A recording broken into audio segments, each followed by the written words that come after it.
नमस्कार दर्शक बंधु संस्कृति समीक्षार यह अध्याय को आपण को स्वागत करुच्ची मानस रथ।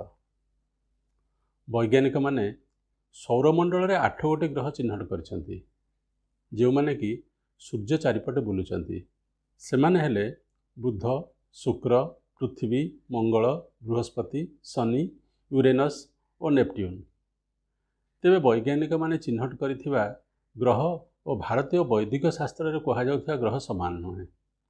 आम भारतीय शास्त्रज्ञ माने ग्रह, नक्षत्र, तारा मानक गति और स्थिति आकलन करने बेले पृथ्वी उपर विशेष प्रभाव पकाउथुवा 9टी ग्रह को चिन्हट करछंती। तेबे एई 9टी ग्रह छड़ा अन्य ग्रह मान को काहेकि गुरुत्व दिया जायनी आउ एभली करिबा केते विज्ञानसम्मत आसंतु आलोचना करबा एई अध्याय रे।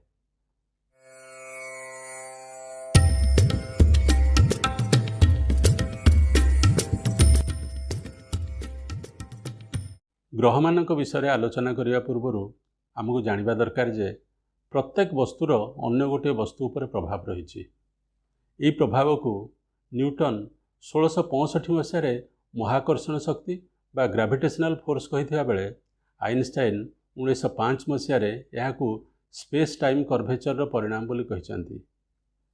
किंतु यही आकर्षण प्रभाव वस्तु मानक ओजन और तांको मध्य थिबा दूरता उपर निर्भर करिथाए एथिरे द्विमत नाही। जार ओजन जेते अधिक तार आकर्षण प्रभाव सेते अधिक, किंतु एमानक भितर थिबा दूरता आकर्षण प्रभाव को बहु गुण रे कमई दै थाए। तेबे भारतीय शास्त्रज्ञ माने जो नवग्रह चिन्हट करछंती सेथिरे गोटे तारा, 5टी ग्रह, गोटे उपग्रह और 2टी छायाग्रह को शामिल करछंती। आसंतु जानिबा ए नवग्रह किए और एमानक प्रभाव विषय। सौरमंडल रे एकमात्र तारका होची सूर्य। पृथ्वी ठारू प्राय 15 कोटी किलोमीटर दूर रे थिबा एही सूर्यर उष्णता और आलोक रे पृथ्वी प्रभावित। पृथ्वी रे जीवजगतर सत्ता सूर्य पई ही संभव होईची। पृथ्वी उपरे सूर्यंकर महाकर्षण प्रभाव नवग्रह मध्य सबुठु अधिका। समुद्र रे सृष्टि होथिबा तरंग मानक पई भी सूर्य किछि मात्रा रे दायी। तेणु रवि बा सूर्य को नवग्रह रे प्रथम स्थान दिया जाइछि। चंद्र हेउचंदी नवग्रह मध्य द्वितीय ग्रह। चंद्र गोटे उपग्रह होइथिले भी यह पृथ्वीर अति निकट रे मात्र 3.5 लाख किलोमीटर दूर रही एवं चंद्र पृथ्वीर आकार, गति और यार जलवायु को विशेष भाव प्रभावित करिथाए। चंद्र और पृथ्वी परस्पर मध्य महाकर्षण जोगु समुद्र रे उच्च उच्च तरंग मान सृष्टि होता कथा आम जानिचे। तेबे एथिपाई प्राय 30% सूर्यर आकर्षण प्रभाव रही बेले बाकी प्राय 70% प्रभाव चंद्रंकर रही। तेणु चंद्रर पृथ्वी उपर रहुथिबा प्रभाव को गुरुत्व देई यहाकू नवग्रह मध्य द्वितीय स्थान दिया जाइछि। पृथ्वी ठारू मंगल और बुध ग्रह प्राय 50 मिलियन किलोमीटर दूर रे थिबा बेले शुक्र ग्रह प्राय 40 मिलियन किलोमीटर दूर रे रही। इनर प्लैनेट्स कहुआ मंगल, बुध और शुक्र ग्रह का आकार छोट होइथिले भी एमानक आकर्षण प्रभाव पृथ्वी उपर पड़ी थाए, कारण पृथ्वी ठारू एमानकर दूरता अति कम। तेणु यही 3 ग्रह को नवग्रह मध्य स्थान दिया जाइछि।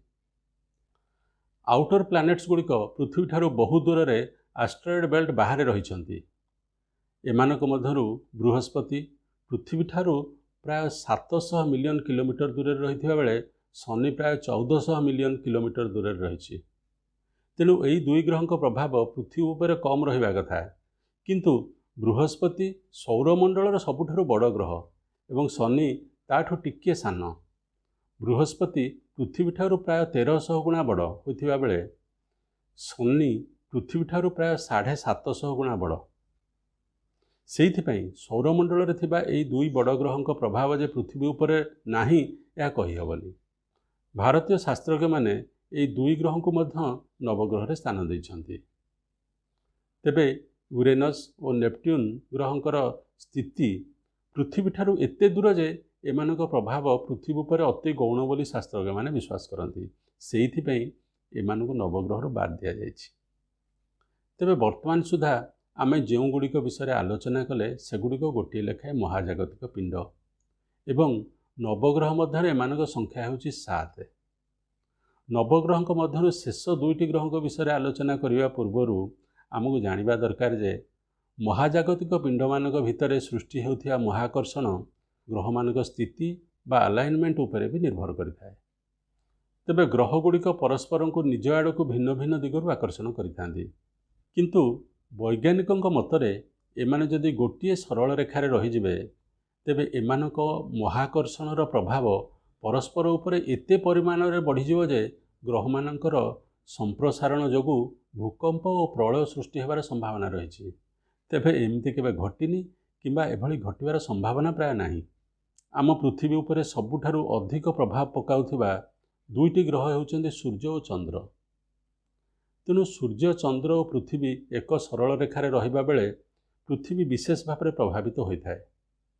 आ सूर्य चंद्र और पृथ्वी मध्य एभली स्थिति बहुबार घटी थाए। एभली स्थिति को विचार करी आम शास्त्रज्ञ माने शेष 2टी ग्रहर कल्पना करिसेंती। एमाने कोनसी महाजागतिक पिंड नुहंती बा एमानकर कोनसी भौतिक स्थिति नाही। ए 2टी गोटे लेखाए पॉइंट जोठारे कि सूर्यपराग किंबा चंद्रग्रहण होता है। यहाकू राहु और केतु नाम नामकरण करा जायछि। सूर्य चारिपटे पृथ्वी घुरुची एवं पृथ्वी चारिपटे चंद्र घुरुची। पृथ्वी कक्षपथ को गोटे सरफेस और चंद्र कक्षपथ को आउ गोटे सरफेस भाव विचार कले पृथ्वी सरफेस सहित चंद्र सरफेस समतल रे नाही। एमानक मध्यरे 5 डिग्री कोणर फरक रही। तेणु चंद्र ता कक्षपथ रे घूरिबा बेले 15 दिन पृथ्वी सरफेस ऊपर भाग में रोथुवा बेले आउ 15 दिन पृथ्वी सरफेस तल भाग में रही है। जो पॉइंट रू पृथ्वी सरफेस ऊपर को चंद्र आसी थाए बा उत्तराभिमुखी होता है से पॉइंट को राहु ग्रह नाम नामित करा जायछि। सेहीपरि जो पॉइंट रू चंद्र पृथ्वी सरफेस तल भाग को जाए बा दक्षिणाभिमुखी हुए से पॉइंट को केतु ग्रह नाम नामित करा जायछि। राहु पॉइंट और केतु पॉइंट सबुबले परस्पर विपरीत दिगरे रही थांती। चंद्र ये 2 पॉइंट मध्यरु जेकोसी स्थान में रहिले चंद्रग्रहण बा सूर्यपराग होता है। यही समय पृथ्वी विशेष भाव प्रभावित होता है। संभवतः यही सब कथा को विचार को नहीं भारतीय शास्त्रज्ञ माने नवग्रह तालिका प्रस्तुत करिसेंती। तेबे राहु केतुंकर भौतिक स्थिति नथिबारु एमानकु छायाग्रह कहा जाय थाए। आज पई एतिकी। नवग्रह विषय आमर यही अध्यायटी आपको केमती लगिला कमेंट करी जणातु। पुणी आसबि गोटे नुआ अध्याय गोटे नुआ विषय वस्तु को नहीं। धन्यवाद।